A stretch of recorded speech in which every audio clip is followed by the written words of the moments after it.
ঋণ খেলাপের অভিযোগে কুমিল্লা 4 আসনে বিএনপির প্রার্থী মনোনয়ন বাতিল এবং একই আসনে এনসিপি প্রার্থী হাসনাত আব্দুল্লাহর মনোনয়ন বহাল ঘোষণা করেছে নির্বাচন কমিশন।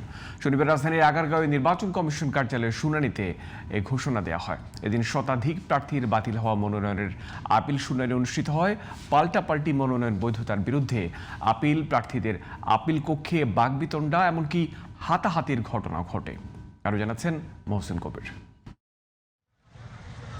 শনিবার সকাল থেকে আগারগাঁও নির্বাচন কমিশন কার্যালয়ে অষ্টম দিনের মতো শতাধিক প্রার্থীর বাতিল হওয়া মনোনয়নের আপিল শুনানি শুরু হয়। প্রার্থীরা নিজেদের সপক্ষে প্রমাণাদি নিয়ে হাজির হন। এবারে নির্বাচনে সবচেয়ে বেশি মনোনয়ন বাতিল হয় স্বতন্ত্র প্রার্থীদের। আপিলে কেউ বৈধতা পেয়ে খুশি হলেও কেউ বা না পেয়ে হন আশাহত। আমার মনোনয়নপত্রটি বাতিল করা হয়েছিল, আপিল করেছিলাম এবং আপিল করে আজকে মাননীয় কমিশনার আমাকে বৈধতা দিয়েছে। আমি 190 ঢাকা 17 স্বতন্ত্র প্রার্থী, আমার এটা বাতিল ঘোষণা করছে। এদিন দ্বৈত নাগরিকত্ব থাকার অভিযোগে ফেনীর 3 আসনে বিএনপির প্রার্থী আব্দুল আওয়াল বিন্টু হাজির হন কমিশনে। এক পর্যায়ে তার আইনজীবীর সঙ্গে প্রতিপক্ষের আইনজীবীর বাক বিতণ্ডা থেকে হাতাহাতিতে গড়ায়। বিষয়টি নিয়ে নির্বাচন কমিশনে অভিযোগ দেওয়ার কথা জানান এনসিপি মনোনীত প্রার্থী হাসনাত আব্দুল্লাহ। কমিশনের ভিতরে যদি এই অবস্থা চলতে থাকে, যারা নির্বাচন করে তাদের নিরাপত্তার আসলে কি হবে?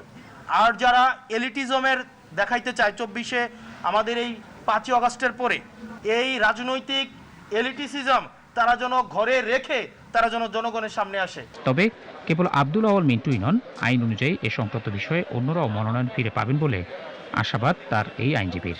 কোন দেশে কোন সময়ে সেটা আপনার অ্যাকসেপ্ট করবে সেটা আমার বিষয় না। আমি তো একবার করেছি পরিত্যাগ, এবং এই পরিত্যাগ করার পর আমি কিন্তু আর এটা ফেরত নিতে পারবো না। উনি আপনার এফিডেভিট দিয়ে কমিশনার অফ ওথ নিয়ে আপনার কনসুলেটে, আপনার আমেরিকান দূতাবাসে কনসুলেট জেনারেলের সামনে উনি স্বাক্ষর করেছেন এবং সেটা ওখান থেকেই কিন্তু এফেক্টিভ হয়।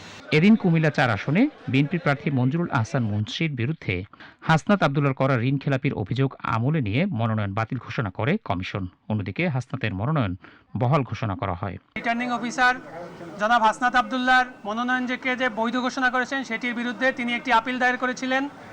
সেই আপিলটি শুনানি হয়েছে। শুনানি অন্তে কমিশন জনাব মঞ্জুরুল আহসান মুন্সির দায়ের করা আপিলটি খারিজ করে দিয়েছেন। অর্থাৎ জনাব হাসনাত আব্দুল্লাহর মনোনয়নটি বহাল রয়েছে, সেটি বৈধ হিসেবে ঘোষিত আছে।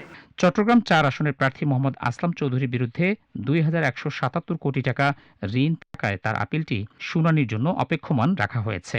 এদিকে আচরণবিধি নিয়ে নির্বাচন কমিশনের কাছে সকালে শোকজের ব্যাখ্যা দেন বাংলাদেশ খেলাফত মজলিসের নেতা মামুনুল হক। রোববার শেষ দিনের মতো বাতিল হওয়া মনোনয়নের আপিল শুনানি অনুষ্ঠিত হবে। মহসিন কবির, জিটিভি নিউজ, ঢাকা।